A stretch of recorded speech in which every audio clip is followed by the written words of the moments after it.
Radio City Pod. Joke Studio, Joke Studio, Joke Studio. Hello નમસ્કાર મારા વાલા ગુજરાતીઓ, કેમ છો? Welcome to radio city joke studio. ને કિશોર કાકા જો બેઠા મારી બાજુ. હું છે અલા બહુ કાળા પડી ગયા છો તમે. બહુ તડકે બેઠો ને. અલા સીઝન છે બહાર તડકે બેસવાની. એવું નહીં, લા જોગિંગ માટે ગયો તો એમ? એમાં પાછળ કૂતરું દોડ્યું. હે? કોઈકે મને એવું કીધેલું કે પાછળ કૂતરું દોડે ને હા. તો તમારે ત્યાંના ત્યાં જ બેસી જવાનું, એમ તો કૂતરું કઈ નહીં કરે. હા તે સાચી વાત છે. એટલે મારી પાછળ દોડ્યું ને બરાબર કૂતરું, તો મેં ત્યાંનો ત્યાં જ બેસી ગયો. હા તો પેલું પણ બેસી ગયું. પછી અમે બંને સાંજ સુધી ત્યાં જ બેસી રહેલા. હે? તડકે બેસી રહ્યો, કાળો પડી ગયો એમાં મેં. શું કરવાનું યાર? પણ તમે સહેજ પણ ઊભા થઈને જવાનો ટ્રાય પણ ના કર્યો? ત્યારે પાછું એક્ટિવ થઈ જતું તું. તો ઘરે આયા કેમ ના? એ કંટાળીને ઊભું થઈને જતું રહ્યું ને ત્યારે ઘેર આવ્યો. અલા નાલા ખોટું રિસ્ક લેવાનું જ નહીં. આ બધું તો ખરા છો પણ તમે. કંટાળ્યો બોલ તડકે બેસી બેસીને. પણ હું ઘરે જઈને પણ શું કરું? કેમ? હા, સૌરાષ્ટ્રની ભાષામાં કહું ને હા તો ઘરે બાયું બહાર વાયું, તો ક્યાં જાય બિચારા ભાયું. ક્યાં વાત હે? તો આ સ્કિન માટે હું લાવ્યો છું બધું. હું લાયા છો? ચણાનો લોટ છે? અલા ખમણ છે. લોટ જ લાયેલો લા, ગરમીમાં ખમણ થઈ ગયા. તો હવે ખમણ ઘસવાના મોઢા પર? ટ્રાય કરું લા. હટ, સ્ટે ટ્યુન વિથ કિશોર કાકા ઓનલી ઓન રેડિયો સિટી 91.1.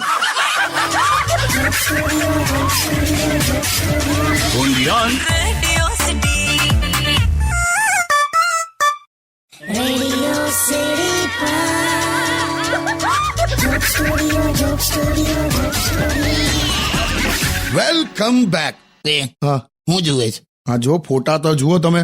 અમુક દિલ્હી, નોઈડા, મુંબઈની કંપનીઓ પર ઈડીની રેડ પડી છે. હા, માલિકોના ઘરમાંથી વોશિંગ મશીનમાંથી લાખો કરોડોની કેશ મળી છે. જોતો જો. ચાલ કઈ નહીં, મળી તો ગયા. મેં મારું પેન્ટ ધોવામાં નાખેલું ને એમાં 10ની નોટ હતી, હજી નહીં મળતી. બેવે આ બધા લાખો કરોડો ધોવાના કપડામાંથી નથી મળ્યા, વોશિંગ મશીનમાં સંતાડીને રાખેલા, એમ કહું છું. અચ્છા, એટલે પેલું કહેવાતું હશે મની લોન્ડરિંગ. વોશિંગ મશીનમાં કેશ હોય એટલે એને મની લોન્ડરિંગ કહેવાય. એમ લોન્ડ્રી આવ્યું ને? એ જાવ ને યાર. ફોટા તો જો બતાય. જો આટલા બધા કેશ. તો આપણે મિડલ ક્લાસ વાળાની આખર તારીખોમાં તો કેવી હાલત હોય છે, અને આ લોકો જો એ જ ને, જીવ બળે નહીં તારે. હું તો એટલો બધો મિડલ ક્લાસ છું ને, હે? રોટલીના એક કોડિયામાં 2 પનીરના ટુકડા આવી જાય ને તોય અંદરથી અફસોસ થવા માંડેલા. Stay tuned with Kishore Kaka only on Radio City 91.1.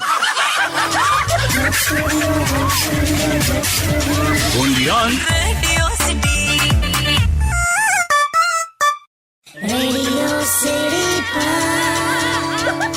Joke Studio, Joke Studio, Joke Studio. Phone આવ્યો કાકા. હા તો બોલાય. હેલો. હલો, સાંભળો, કેવું હવે પેટમાં દુખે છે? ના હવે બધું ઓકે છે. તો હમણાં આવતા દવાખાને જઈને આવ્યો ને. અચ્છા, મળી લીધું? હા તો અલા પેલો જે બેસે છે ને કમ્પાઉન્ડર, હા એ કેટલો બધો ભાગો છે લા. મને હું પહોંચ્યો ને ત્યારે ડોક્ટર આયા નતા. હા તો મને એમ કે હવે કમ્પાઉન્ડર આટલા વર્ષો રહ્યો છે ડોક્ટર હાથે, તો થોડો ઘણો તો ડોક્ટર કહેવાય ને યાર. હા પછી? મેં એને કીધું, મેં કહું આવું પેટમાં દુખે છે. હા સામા કરી મને તપાસ્યો, મને કે સિઝેરિયન કરાવવું પડશે. માય ગોડ, એટલે આટલો સિરિયસ પ્રોબ્લેમ છે? બે મારે હોય સિઝેરિયન? કાકી હા, સોરી, હા, તમને ના હોય નહીં? ઉઈ ખરી છે. પછી આયા ડોક્ટર. હા પછી? એ તો સામાન્ય પેટનો દુખાવો છે, તો ગેસનો પ્રોબ્લેમ નીકળ્યો છે. અરે બાપરે. મને એવું કીધું કે ડ્યુટીની આસપાસ હિંગ ચોપડવાની, હિંગ લગાડવાનું કીધું. કે તમે હિંગ લગાડીને બેઠા છો સ્ટુડિયોમાં? નાલા હવે ઘેર જઈને લગાડીશ, અહીંયા તો પછી કેવું થાય. એ જ કહું છું. અને સાંભળો, હા, આ રસોડામાં પેલો બદામનો ડબ્બો મળતો નથી. બદામ ક્યાં છે? હું લઈને આવ્યો છું અહીંયા. બદામનો આખો ડબ્બો લઈને નીકળ્યા છો? પણ તે કીધેલું યાદ શક્તિ વધે. તે આખો દિવસ ખાખા ના કરવાની હોય. રાત્રે બદામ પલાળીને સૂઈ જવાનું અને સવારે ઉઠીને ખાવાની, તો યાદ શક્તિ વધે. એ બરાબર છે, પણ હું રાત્રે પલાળવાનું ભૂલી જાઉં છું, અને ધારો કે પલાળી હોય તો સવારે ખાવાનું ભૂલી જાઉં છું. એ ભૂલી ના જવું એટલે આ અલગથી બદામ ખાઉં છું. અલા હોય કોઈ દિવસ? હું આમ જ પછી પેટમાં દુખશે તમને, પછી ગેસ થઈ જાય છે. પણ ઘેર આવીને હિંગ લગાડીશ ને. અરે બાપરે. અને હું ઘેર આવીને હિંગ લગાડીશ એ વાત ભૂલી ના જવું, એટલા માટે હમણાં ફરી 2 બદામ ખાવાનો છું. અલા તમે મસ્તી કરું લાવે. હા ચાલ મૂકી દે. બદામ કાચા. બે મૂકને હું ગીત ગાય.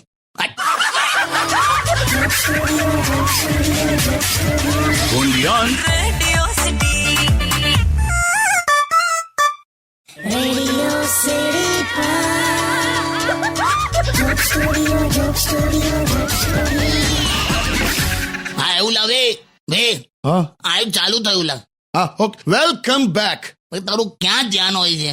અરે આ જોતો તો જો તું કેટલા કલાક સોશિયલ મીડિયા પર હોય છે? લગભગ એના ઉપર જ હોઉં છું. બોલો ને તમે. કામ ધંધા પર ધ્યાન આપો લા. અલા છે ભાઈ, કામ ધંધો આનાથી થાય. આખો દિવસ આમાં જ લાગેલો હોય છે. તને ખબર છે હો આની બહાર પણ એક સુંદર દુનિયા છે, એ જાણવાનો ટ્રાય કર. એમ તો લિંક મોકલો ને. હે મસ્તી કરું છું. બહુ ત્યાં આવે તારી હમણાં ના ના પેલી મારી ભત્રીજી નહીં મુંબઈ વાળી, હાય હાય. તું કેમ લાડમાં આવે? ના ના કઈ નહીં. હા તે શું એનું? આખો દિવસ ઇન્સ્ટા પર ડાન્સ કરે છે. હું એને ફોલો કરું છું. ભાઈ ભાભીના કપડા ઘસાઈ ગયા ભત્રીજીને કપડા અપાવવામાં, અને પેલી ઇન્સ્ટા પર ઓછા કપડા પહેરીને ફોલોવર વધારે. પણ કાકા સોશિયલ મીડિયાનું મોડેલ આ રીતે જ વર્ક કરે છે. ફોલોવર વધે ને, હા જેટલા વધારે ફોલોવર હોય પછી બધી બ્રાન્ડ્સ આવે, તમને એપ્રોચ કરે અને પછી તમે ધીરે ધીરે કમાઓ એમ. પણ એનો સદુપયોગ કરો ને, સદુપયોગ કરીને કમાઓ. એમ બધું ફટાફટ જોઈએ છે, ઓછી મહેનતમાં જોઈએ છે, બધું આમ રાતોરાત ફેમ જોઈએ છે. પહેલું તું સમજ, શું સમય તમને રોજ કોરો ચેક આપે છે. સમય તમને? રોજ કોરો ચેક આપે છે. આપણે જ આળસમાં રકમ ઓછી ભરીએ છે. વાહ વાહ. સમજાવું છું હવે. હા ઓકે. સ્ટે ટ્યુન વિથ કિશોર કાકા ઓનલી ઓન રેડિયો સિટી 91.1.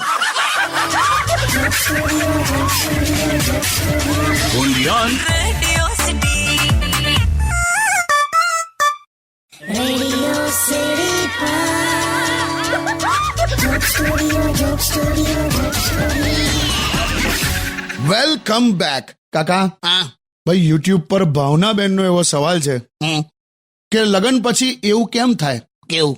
કે પતિના માથેથી વાળ જતા રહે અને સ્ત્રીઓનું શરીર જાડું થઈ જાય, ફૂલી જાય? તમે આ ઓબ્ઝર્વ કર્યું એ જ બહુ મોટી વાત છે. એટલે આ સાચું? 100%. એમ હું સ્ત્રીની વેદના સમજી શકું છું, એ તો તને ખબર છે ને. બહુ જ સારી રીતે. બિચારી કામ કરે તો શ્વાસ ફૂલી જાય, ના કરે તો સાસુનું મોઢું ફૂલી જાય, અને બેહી રહે તો જાતે ફૂલી જાય.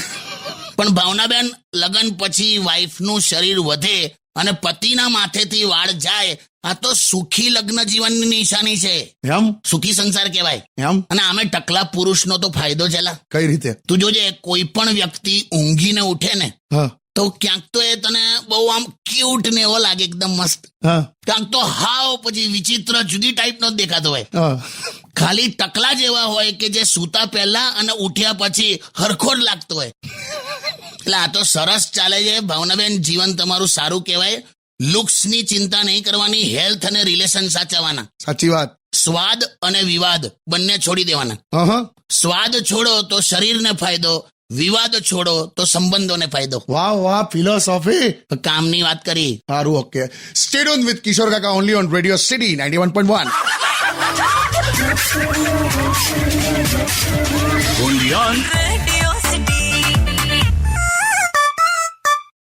રેડિયો સીડી joke studio joke studio joke studio welcome back. કાકા હા તમે લગ્ન પછી આસ પડોશમાં પ્રેમના બાણ છોડ્યા છે? એટલે પાડોશન સાથે લફડામ પડ્યો છે કે નહીં એવું પૂછે છે. હા. જો આ કેસમાં છે ને, મને ક્યારે સફળતા મળી જ નહીં. એવું? મારું બધું મિસઅન્ડરસ્ટેન્ડિંગમાં જ જાય છે લા. કેમ? એકવાર અગાસીમાં ગયેલો મેં, હા. તો મારી પડોશન એની અગાસી ઉપર આવી હતી અને કંઈક પાપણ વણતી હતી. પાપડ? આંખની પાપણ નહીં, પાપડ લા. હા પાપડ વણતી હતી. તો હું એને જોતો હતો. હે? હા પણ નાખું, હા. હું એને જોતો તો એણે મને જોયો. પછી એ પાપડ વણતી જાય અને મને જોતી જાય, હા હા પાપડ વણતી જાય અને મને જોતી જાય. હા હા. છેલ્લે એણે આંખમાં આંખ મિલાઈને મને એવું કીધું હું કે પાપડ ચોરતા નહીં હો, મેં ગણીને રાખ્યા છે. એટલે મેં પાપડ ચોરવા ઉભો છું 25 મિનિટથી. સમજે જ નહીં ને. અને અમુક તો હાવ જુદા હોય. કેવા? આ સાઈડ વાળી જે પડોશન હતી ને, આ લેફ્ટ વાળી, હા. તે મેં એને એક દિવસ ખાલી ટાઈમ પૂછ્યો, અચ્છા. અને મારે ખરેખર ટાઈમ જ જાણવો હતો. મારા મનમાં કઈ નહીં. હા. મેં એને પૂછ્યું કે કિતને બજે? મેં એને પૂછ્યું કિતને બજે? હા. તો પેલી એકદમ શરમાઈ ગઈ, મને કે કલ સુબહ 8 બજે પાર્ક में. એટલે મેં એ રીતે પૂછું છું, ભેરવાઈ જવાયેલા. પણ તમે દરેક પાડોશણને હેલ્પ તો બહુ જ કરો છો. એ પણ બંધ કરી દીધી મેં. કેમ? કેમ કે છે ને, એક વાર શું થયું, પાડોશણના ગેસના સિલિન્ડર વાળો હા. એ આવ્યો ને સીધો મને બૂમ પાડી હું કે સિલિન્ડર આવી ગયો છે, જાઓ કે મૂક્યો પેલીને ઘેર. હે? મેં કીધું જા ભાઈ જા, આ તો ગામ ગાજો આખું. તને પણ કહું, હું? આ સોશિયલ મીડિયા પર તું અને તારા જેવા બધા જે લાગેલા હોય છે ને, હા, કોઈ દિવસ લગ્ન કરેલી સ્ત્રીના પ્રેમમાં પડતો નહીં. કેમ કે એમાં સફળતાની શક્યતા 5% હોય છે અને માર ખાવાની શક્યતા 95% હોય છે. હસીશ ના, હાચવજો ભૂરા. હા બિલકુલ. સ્ટે ટ્યુન વિથ કિશોર કાકા only on radio city 91.1.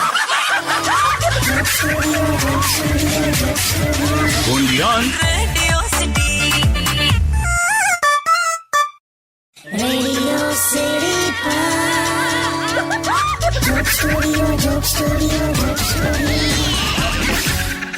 Welcome back. કાકા હા કાકા તમે ક્યારે એમ માનો છો કે લગ્ન પછી હા થોડા ઇન્ટરવલ પર હા હસબન્ડે એવું જતાવવું પડે કે તમે તમારી વાઈફને કેટલો પ્રેમ કરો છો? એ જતાવવાની જરૂરત જ ના પડે. એમ એ એકદમ પૂછી લે તમને, એકદમ એમ એવું? તો મને કેટલો પ્રેમ કરો છો એવું એકદમ પૂછે. આમ સાવ ભર બપોરે તડકામાં ચાલુ બાઇક પર આવું એકદમ પૂછે. એમ તમારે કોઈ રેફરન્સ ના હોય, તમારે બધું પછી બોલવાનું કેટલું પ્રેમ કરે છે ને એવું બધું. અચાનક એકદમ આમ બાજુમાં આવીને બેસી જાય, એકદમ આમ અડીને. હા. તું પેપર વાંચતો હોય, પેલી એકદમ સેવ મમરા ખાતી હોય અને એકદમ પૂછે, શું હું બહુ ખરાબ છું ને? કેવું પૂછે? હું બહુ ખરાબ છું ને? આવું કહીને તમારી પાસે અડધો કલાક એના વખાણ કરાવે. આવું બધું બહુ હોય છે લા.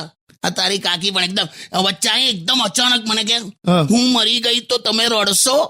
આવું પૂછે. બોલો હું કરવાનું? હું મરી ગઈ તો તમે રડશો? અલા પણ અત્યારે પણ ક્યાં હસું છું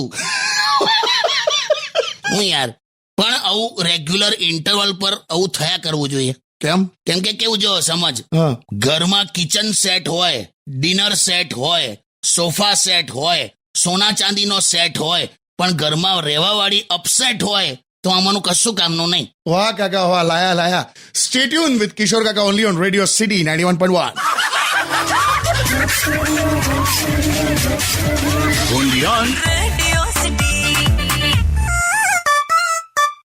Radio City Joke Studio, Joke Studio, Joke Studio. Welcome back.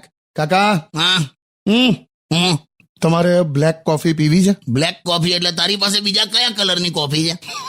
હા એટલે કોફી પીવી છે. ઠંડુ મંગાય ને કઈ આટલી ગરમીમાં ક્યાં કોફી પીએ? ગરમી તો બહુ છે. અલે તમારે ગઈકાલે મેમો ફાટ્યો. તને કોણ કીધું? કોને? પણ લેંઘો ફાટે એના કરતા મેમો ફાટે સારું ને યાર. કેમ આવું કહો છો? તડકામાં સ્કૂટર પાર્ક કર્યું હતું હા. તો સીટ એવી ગરમ થઈ ગઈ તો હું ચાલુ સ્કૂટર પર ઉભો થઈ ગયો. તો પોલીસ વાળાને એમ થયું કે હું કઈક સ્ટન્ટ કરું છું, મેમો પકડાઈ દીધો. લા તમારી સાથે જ કેમ આવું થાય છે? હું ખબર યાર, કેવી ગરમીએ તો આ પોક મૂકી છે. બહુ જ યાર, બહુ જ છે. બીજા રાજ્યોમાં જો 35 ડિગ્રી પર તો ગભરાઈ જાય છે લોકો, અને અહીંયા આપણે 44 ડિગ્રીમાં લોકો એવું પૂછે છે કે ભજીયા ગરમ છે ને? અરે મરી જશો ના યાર. પણ હા. હેલ્થ સાચવજો.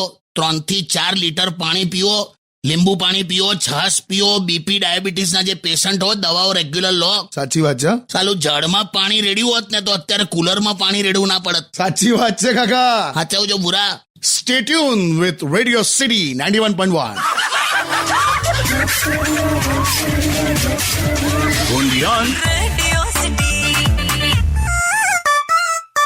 રેડિયો સિટી જોક સ્ટુડિયોમાં કિશોર કાકાને સાંભળવા માટે બેલ આઇકોન દબાવો.